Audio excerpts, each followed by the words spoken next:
And finally, we do have an interesting update. Look at this, everyone. We've managed to find the Nkuhuma Pride with a lot of help from Brent as well, who's been out on safari, as you saw earlier. So fortunately, all of us working together, we managed to find them. This is great. The whole pride is here. It appears as if all 5 lionesses and all 6 cubs are around at the moment. This side over here, I can just see the 2 big lionesses and what appeared to be 5 cubs. And then if you look over to my left, you can see, and I'll just double check with my binoculars, there is the other cub in the middle, and then 3 lionesses over here too. So that is wonderful, the whole pride together. And it's great. I don't know which way to turn now. There are lions everywhere. So this is really, really fantastic. And just shows you, you know, when was it? Was it yesterday? Shucks, now I'm trying to think. Yesterday and the day before, we had the one coalition member, the one Birmingham male, that was with the one lioness from the Pride, and they've split up already. So I don't think they were really mating. I'm not sure. I mean, we didn't really see any mating activity. I think he was trying to see if she was perhaps in estrus and ready to mate, but I didn't see it, and I don't think anyone else saw any mating. They could have mated during the course of the evening perhaps, but I'm sure if they were mating properly, it would have occurred while we were with them, and would have happened fairly regularly, as lion mating does occur. But she's obviously found the pride again. The rest of the pride joined up with them, and I don't see any sign of the males at the moment. You never know. There could be one lying in the thicket somewhere close by, and I will keep scanning just to make sure I don't see one. But for the moment, it looks like it's just the pride, and we know those males, as a coalition does, when they move around, they will cover huge distances, and they'll split away from the pride at times to go and potentially find females from another pride, or just to patrol their territory and make sure that no other lions are coming in and challenging them. So they'll meet up with one another. The males patrol certain parts of the territory, raw, scent mark, and then at some point meet up with the females again.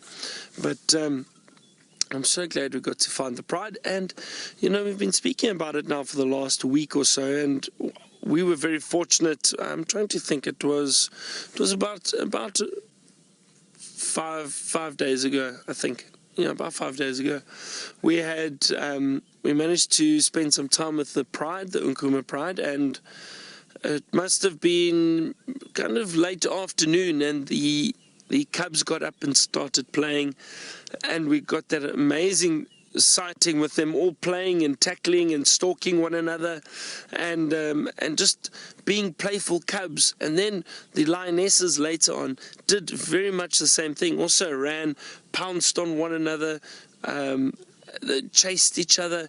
It was incredible to see.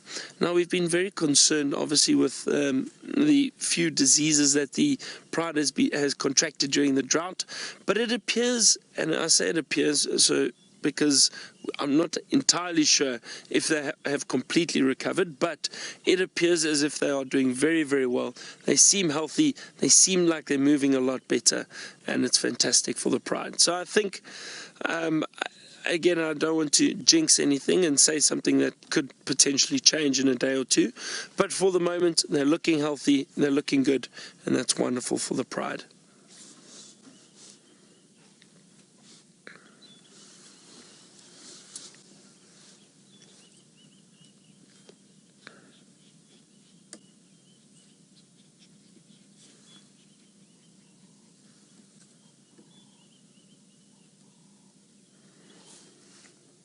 Nice and peaceful sitting around these lions now. Listening to all the birds, some white-browed scrub robins in the distance. I can hear some lilac-breasted rollers. You might be able to pick up on the harsh call of the roller.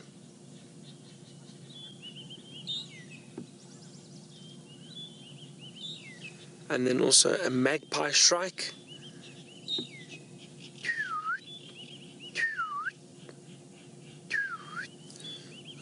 I think that's a pretty good magpie shrike call. What do you think, Brian? Yeah, it was pretty good.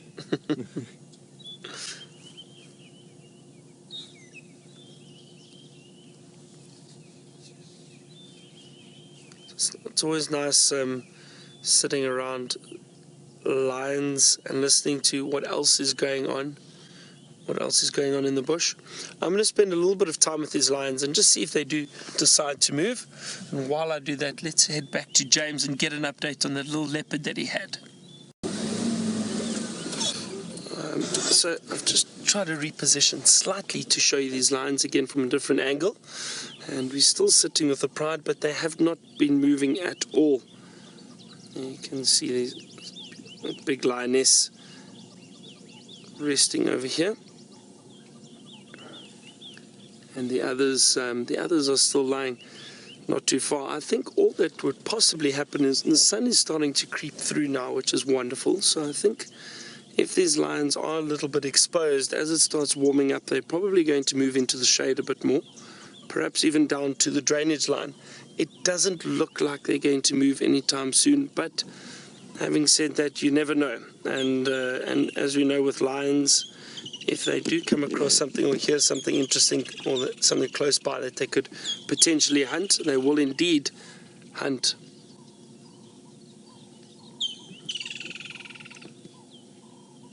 But I think this Pride is going to stay in this area for the day.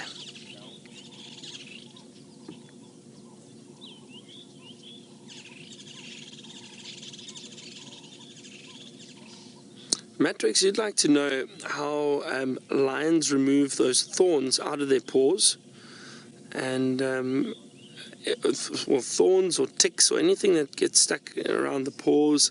So if you have a look at that little cub cleaning itself now, that is one way that they'd be able to remove thorns or ticks or anything like that. They've got very, very rough tongues. They're almost barbed. They've got tiny little hairs on them, very, very rough. And they'll be able to turn their paws around and clean their paws. And they'll also use their teeth. Sometimes they bite the thorns out or the ticks if they're sitting on them. So that would be the best way to get thorns out. Also, those pads are pretty thick, so it's not easy for thorns just to go into the pad. But yeah, the best way would be just, and I've seen it while lions are walking, occasionally they stand on something sharp, little thorn, and they turn their paw around quickly and just lick it, and they're able to lick that thorn out.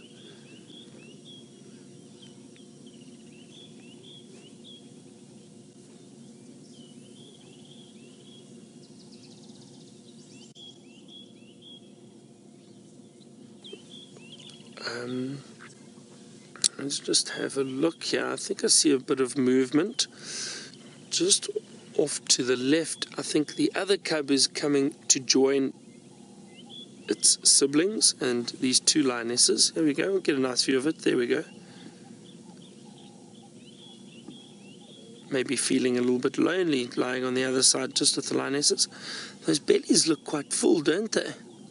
Look at that one's belly looks fairly full.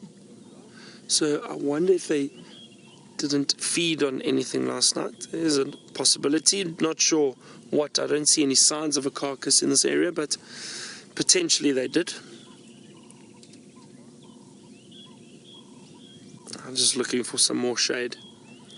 It's very peaceful sitting watching lions like this, and I find sometimes you can find yourselves almost dozing off a little bit because it's so relaxing, and especially on cool mornings and in winter while you're sitting out, and as the sun starts rising and warming things up with that wonderful sunshine on your face, it does become very, very relaxing.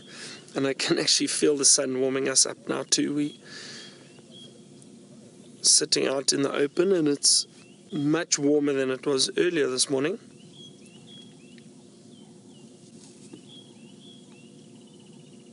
And these lions are enjoying their little snooze. As we know, I mean, they rest like this because they are so active at night, and they conserve their energy during the day. So there's no reason for them to necessarily move around too much during the day unless they're looking for water or they are really hungry and looking for food.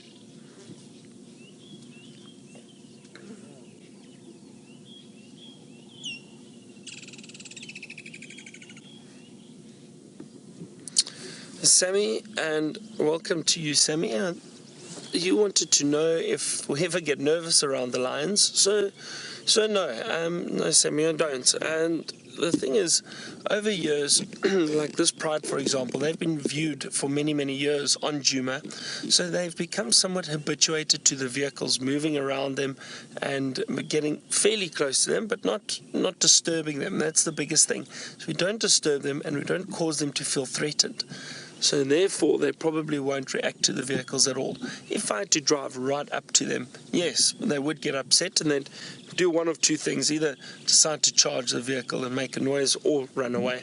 So we don't want any of that. So we do view from a distance and we do try to be very respectful of the animals. If we're on foot though, if we were walking, it would definitely be a different experience. And you know, when we do our bush walks and that, we do need to be careful and we do need to be aware. If you bump into lions, usually they give you a lot of warning before you get too close. You might get a few growls, so you can hear them before you might even see them. But if you really surprise them, then one or two things would happen. They'd either charge you or they'd run away. Those are the only two options. Generally speaking, and in my experience of guiding for however long, they generally do prefer moving away from you. They won't necessarily just charge unless they feel very threatened. But no, I don't, on the vehicles, definitely not nervous at all. But in saying that, we are still very careful, and I do still watch their behavior, make sure they are comfortable with the vehicles, and that they don't feel threatened. Hope that answers your question, Sammy.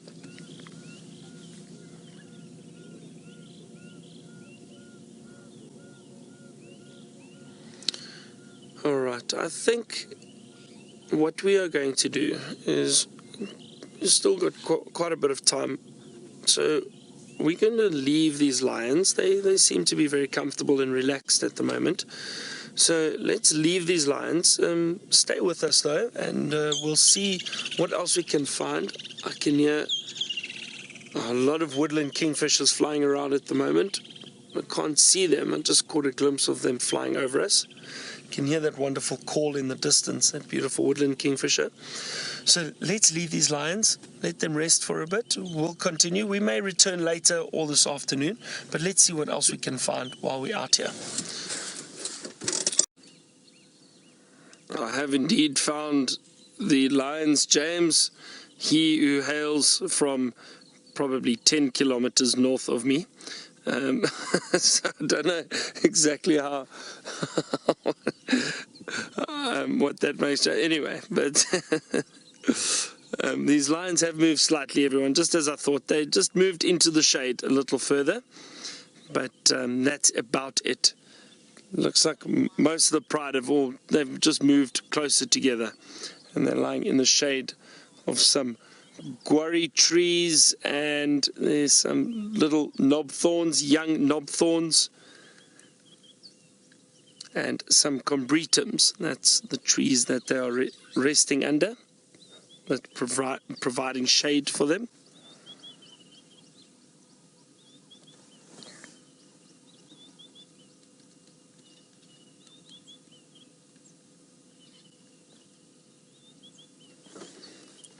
It has been a lovely morning though. It's funny, as soon as the sun disappears behind the clouds, then it warms up again. It cools down again, and then when the sun comes out, obviously it gets quite hot. But it's amazing how the temperature drops just as soon as the sun disappears behind the clouds.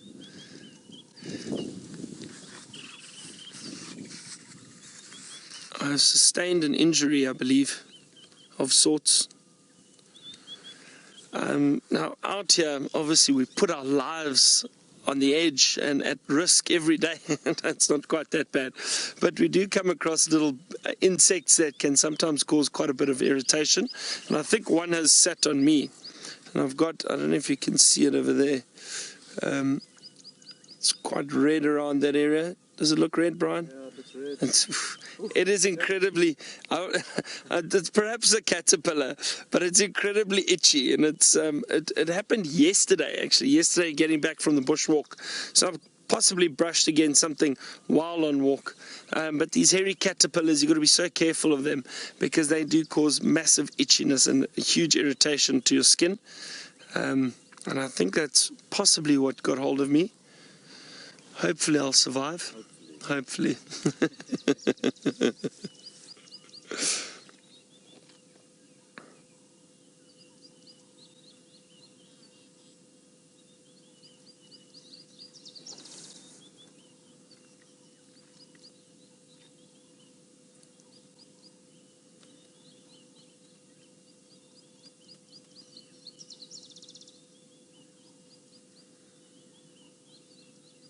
It's just nice to sit and listen, and I know some of you can hear some of the birds calling. I'm trying to see, there would sound like a white-browed scrub robin nearby. There's one calling further away. Oh, speaking of birds, Brian, there's a bird flying above us. Let's see if we can get it maybe. So this is a vulture, I think. It is indeed, it is a hooded vulture. That's what that is, hooded vulture. See, things happen while you are just sitting around watching lions. Dale, you wanted to know about the lioness that we think was the one mating with the male the other day, or again, I say think, we didn't see them actually mating. So the one who was with one of the Birmingham males, with the coalition member, and she has returned to the Pride. Now, perhaps you were not with us earlier. She has returned to the Pride, so all 5 lionesses are with the Nkuhuma Pride at the moment, and we also have all 6 cubs here. So the whole Pride is together. And I saw her tracks earlier. We were about 2 or 3 miles down, or basically directly east of here, and I could see where her tracks came from. And she headed into this area to join up with the rest of the Pride.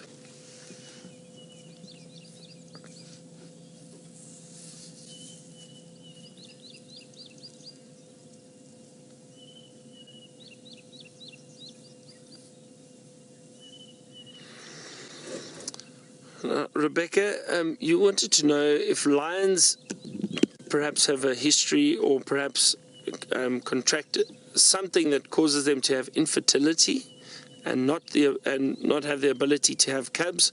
You said like the lioness that I've heard some people referring to as amber eyes.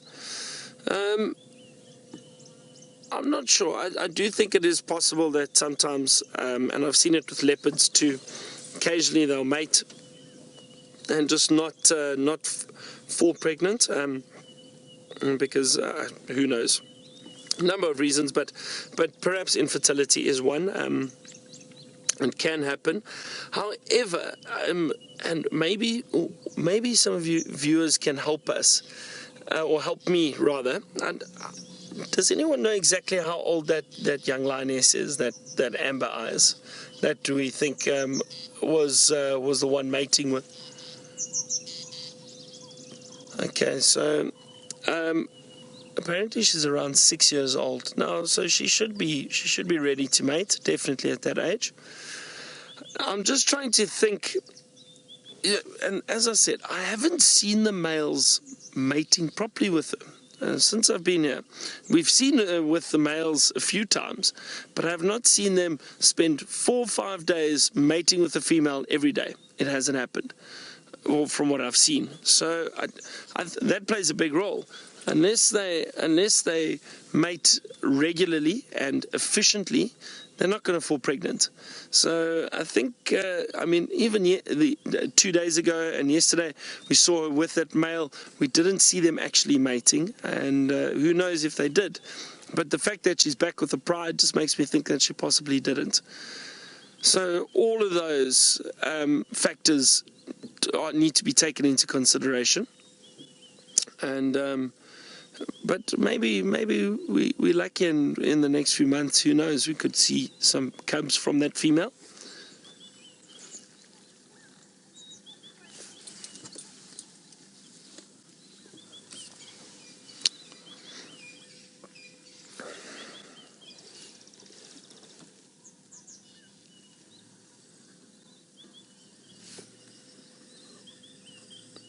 trying to show another vehicle how to get in here where we are, so they can also have a view of the lions.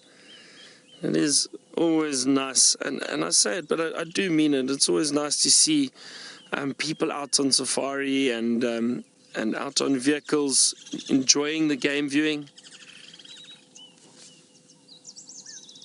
You can hear those. I just heard those wooden kingfishers. Do you hear that call? Listen. Those are woodland kingfishers. They're not too far, but I can't really see them. Let's just hear if they call again.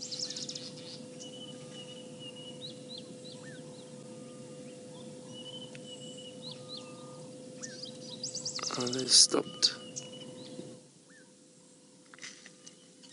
There, listen.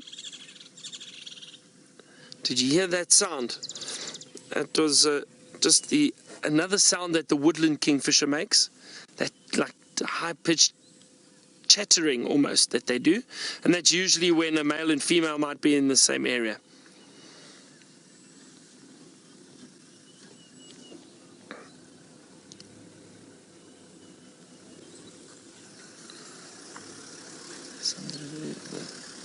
Morning, everyone. Morning. How are you? Good, thank yourself.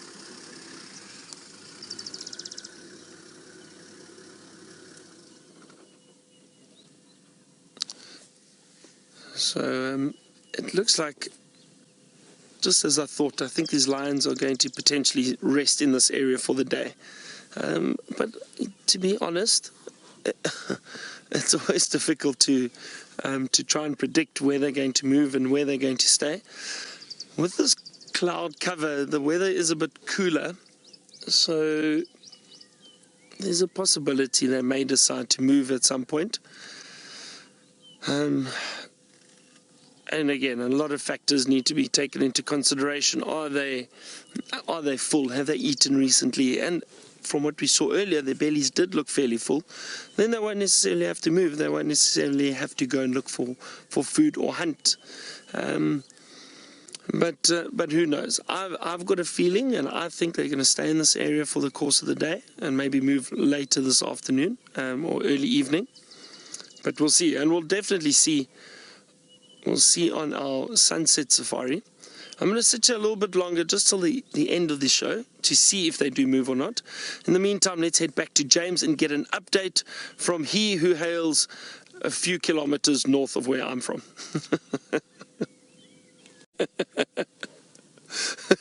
James, thank you, James. Thank you very much for that. You've got his imagination sometimes, I wonder. Anyway, I'll have a word with James when I get back to the camp.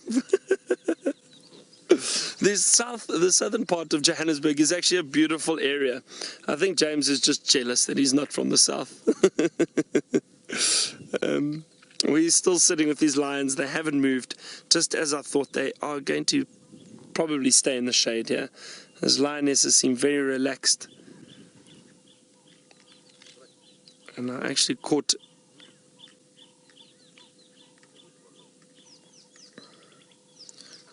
a glimpse of two of the lionesses just lying off to the side where we saw them earlier. It's a bit tricky. I don't think you'll be able to see them. They're just through the thicket. Jordan and Pat, you wanted to know, how do the lions survive with these thick coats?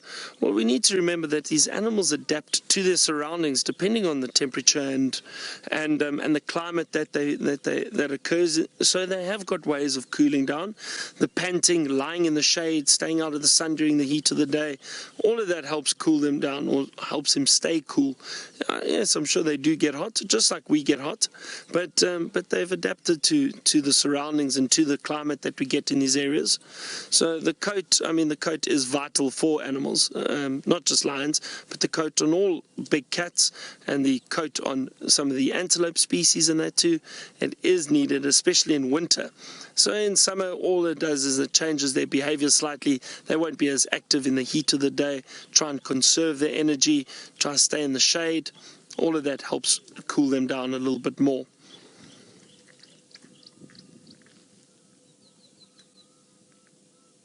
I can hear a pearl-spotted owl calling in the distance. I wonder if you might be able to hear it. It might be a little bit far. Let's listen. I think it's a bit far. It's going. Can you get it? Yeah.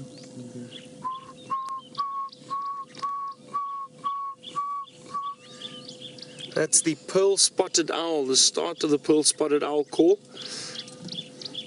It's got a beautiful call, and it's one of my favorite little owls. There, you can hear him again.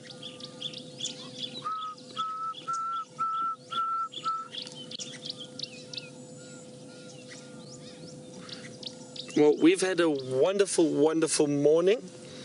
Thank you very much.